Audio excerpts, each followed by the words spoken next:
Hello আমার দুষ্ট প্রিয় মিষ্টি বন্ধুরা, তোমরা সকলে কেমন আছো? আশা করি তোমরা সকলে অনেক ভালো আছো। বন্ধু, আজ তোমাদের মাঝে নিয়ে আসলাম নতুন একটি লাগালাগির গল্প। বন্ধুরা, গল্পটি শুনলে তোমাদের দাঁড়িয়ে যাবে, তোমরা হাতের কাজ করতে বাধ্য হবে। তাই ভিডিওটি না টেনে শেষ পর্যন্ত গল্পটি দেখুন। চলুন বন্ধুরা, আর কথা না বাড়িয়ে গল্পটি শুরু করি। রাকিব থাকত 5তলা বাড়ির 4 তলায়। পুরানো বাড়ি, একসময় গোলাপি রং ছিল, এখন নোনা ধরে গেছে দেয়ালে। গেটে কোনো দারোয়ান নেই।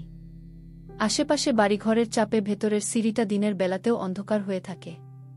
সৌভিক আজ সকালেই পুলিশের সাথে কথাবার্তা বলে এসেছে। রাকিবের ফ্ল্যাটটা পুলিশ সিল করে দিয়ে গেছে, সেখানে অনুমতি ছাড়া ঢোকা যাবে না। ড্রয়িং রুম, 2টো বেডরুম, 2টো বাথরুম, ডাইনিং এর জন্য খানিকটা জায়গা। বারান্দাটা বেশ বড়। রাকিব একা থাকত এখানে, তাহলে এত বড় বাড়ি নিয়ে কেন থাকত? বাড়িতে উল্লেখযোগ্য তেমন কিছু পাওয়া গেল না। পুলিশ আগেই সব তন্ন তন্ন করে খুঁজে রেখে গেছে। সে ফ্ল্যাট থেকে বের হয়ে পাশের ফ্ল্যাটে কলিং বেল চাপল। একটা মাঝবয়সী লোক বেরিয়ে এলো। জি বলুন গু।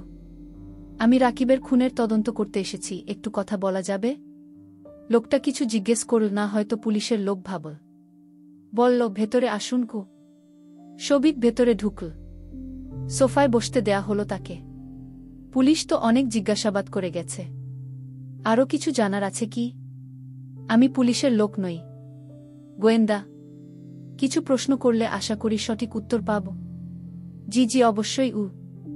রাকিব ছেলেটা কেমন ছিল বলুন তো? উচ্ছৃঙ্খল টাইপ ছিল। বেয়াদবি কখনো কারেনি, কিন্তু সামনে পড়লে কথা বলতো না কখনো। নিজের মতো থাকত। মাঝে মাঝে জোরে সাউন্ড দিয়ে আজেবাজে গান শুনত। আসলে ও তো বেশি দিন থাকেনি এই বাড়িতে, তাই অতটা জানি না গি। কতদিন ধরে ছিল এখানে? 3 মাস গু। তার আগে কোথায় ছিল বলতে পারেন? না, বললামই তো তার সাথে আমার কথাই হতো না গি। আচ্ছা, বাড়িতে বন্ধুবান্ধব আসত? হ্যাঁ, তা আসত মাঝে মধ্যে 2-1 জন গু। তাদের দেখলে চিনবেন? হ্যাঁ, তবে খুনের দিন যে ছেলেটা আসল, সে সেবারই প্রথম এসেছিল গু। সৌভিক সোহানের একটা ছবি দেখিয়ে বলল, এই ছেলেটাই তো? হ্যাঁ, এটাই গু। সেদিন কি ও একাই এসেছিল নাকি আরও কেউ ছিল সাথে? এই ছেলে একাই ছিল। ভুল করে আমার বাসায় বেল টিপলে আমি বের হয়ে বলেছিলাম রাকিবের বাসা ওপাশেরটা গু। সেদিন আর কেউই কি আসেনি? আমার জানামতে না, বাইরে রাকিব আর ওই ছেলের জুতাই ছিল শুধু গু। পোস্টমর্টেম রিপোর্ট অনুযায়ী খুনের সময় রাত 12টার পর। ওই সময়ের আশেপাশে ওখান থেকে কোনো শব্দ কি পেয়েছেন? ধস্তাধস্তি বা এ ধরনের কোনো শব্দ? জি না। আমরা সেদিন তাড়াতাড়ি শুয়ে পড়েছিলাম। পরের দিন রাকিবের লাশ আমিই পাই। রক্ত গড়িয়ে আসছিল দরজার নিচ দিয়ে গি। তার আগে কি ওদের কথা কাটাকাটির শব্দ পেয়েছেন? না, তবে ওরা ড্রিঙ্ক করছিল সেটা দেখেছি গু। কিভাবে দেখলেন? পিৎজা ডেলিভারি দিতে এসেছিল, সেটা নিতে দরজা খুলেছিল রাকিব। আমি তখন বাইরে যাওয়ার জন্য বের হয়েছিলাম। তখনই দেখে বুঝেছি মদত খেয়েছে। ভেতরে যে ছেলেটা ছিল তাকেও এক নজর দেখেছি, চোখ লাল। বোঝা যাচ্ছিল গিলেছে প্রচুর গু। আচ্ছা, ধন্যবাদ। উঠি এখন গু। বাড়ি থেকে বের হয়ে সৌভিক চল ইউনিভার্সিটির দিকে। গেটে জিকোর সাথে দেখা। ভার্সিটির ক্লাস পুরোদমে চলছে। 2টো ছেলে শুধু নেই। একজন মরে গেছে, আরেকজন কোথায় কে জানে। সৌভিক বলল, রাজনীতির বাইরে পার্সোনালি রাকিবের সবচেয়ে ভালো বন্ধু কে ছিল? ঠিক বলতে পারব না স্যার, কিন্তু ও যে কয়েকটা ছেলের সাথে চলত তাদের সাথে আলাপ করিয়ে দিতে পারব। ওরা বোধহয় একসাথেই আছে, এ সময়ে টিএসসির দিকে থাকে গি। চলো সেখানেই গি। রাকিবের বন্ধুর দলকে পাওয়া গেল। জিকো জানাল, ইনি গোয়েন্দা।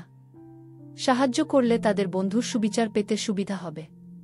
ছেলেগুলোকে আগ্রহী দেখা গেল। সৌভিক জিজ্ঞেস করল, আচ্ছা, রাকিবের আচরণে কোনো ধরনের অস্বাভাবিকতা নজরে এসেছিল তোমাদের কয়েকদিনের মধ্যে? সবাই দেখা গেল একে অপরের মুখের দিকে চাইছে। একজন বলল, স্যার, কয়েকদিনের মধ্যে না, বেশ অনেক দিন হলো রাকিব চেঞ্জ হয়ে গিয়েছিল। আগের মতো ছিল না গি। আগের মতো মানে কেমন? ও হতদরিদ্র পরিবারের ছেলে, কষ্ট করে চলত। হঠাৎ কি হলো, খুব টাকা পয়সা ওড়াতে শুরু করল। প্রথমে ভেবেছিল লটারি পেয়েছে বোধহয়। পরে দেখা গেল ওর লাইফস্টাইল পুরো চেঞ্জ। আমাদের সাথেও আগের মতো আন্তরিকতা ছিল না গি।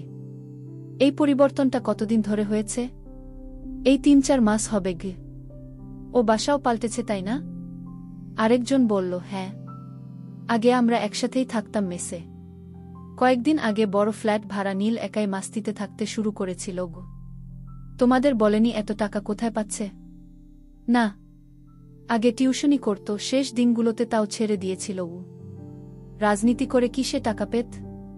আরে না, ওদের দলের অবস্থা এমনিতেও খারাপ গো। আচ্ছা, তোমাদের কি মনে হয় খুনটা রাজনৈতিক কারণে হয়েছে? এই প্রশ্নে একেকজনের একেক রকম মতো পাওয়া গেল। কারো ধারণা রাজনৈতিক কারণে, কারো ধারণা সোহানের সাথে ব্যক্তিগত শত্রুতার জন্য। সৌভিক এবার শেষ প্রশ্নটা করল, তোমাদের সবাই কি শিওর খুনটা সোহান করেছে? সবাই খানিকটা চমকে একে অপরের মুখ চাওয়াচাওয়ি করল। শুধু একজন ক্ষীণ গলায় বলল, পুলিশ তো প্রমাণ পেয়েছেই। তবে আমার কেন যেন বিশ্বাস হতে চায় না গি। কেন? জানি না স্যার। সোহান আমার বন্ধু ছিল না, তবু ওকে ভালো লাগত। খুন করেছে কথাটা বিশ্বাস হয় না গি। আর রাকিব যে খুন হয়েছে সেটা নিয়ে আশ্চর্য হওনি? তা তো হয়েছি। তবে একটা কথা কি, ও খুব বার বেড়েছিল। খারাপ যে কিছু হবে সেটা বুঝতে পারছিলাম, কিন্তু মরেই যাবে এমনটা ভাবিনি কি। ওর কি কোনো প্রেমিকা ছিল? এমনিতে ছিল না, তবে শুনেছি ফেসবুকে নাকি প্রেম করে কারো সাথে। আমরা চিনি না ঘি। ঠিক আছে, প্রয়োজন হলে আবার কথা হবে গু। ওখান থেকে সরে আসতেই জিকো জিজ্ঞেস করল, স্যার কি বুঝলেন? কোথাও ঘাপলা আছে? ওর কল লিস্ট দেখতে হবে ভালো করে। কি? ওর টাকার রহস্যটা বুঝলাম না গি। হঠাৎ করে এত টাকা আসার একটাই উপায়, অবৈধ কাজ। কিন্তু সেটা কি? অবৈধ কাজের জন্যই কি ছেলেটাকে ওর পার্টনাররা মেরে ফেল? সেটা হওয়ার খুব সম্ভাবনা আছে গি। তাহলে সোহান ফাঁসল কেমন করে? সেদিনই ও ওই বাড়িতে গিয়েছিল। এত কাকতাল? উহু, সমস্যা আরও গভীর জিকো। ভাবতে হবে।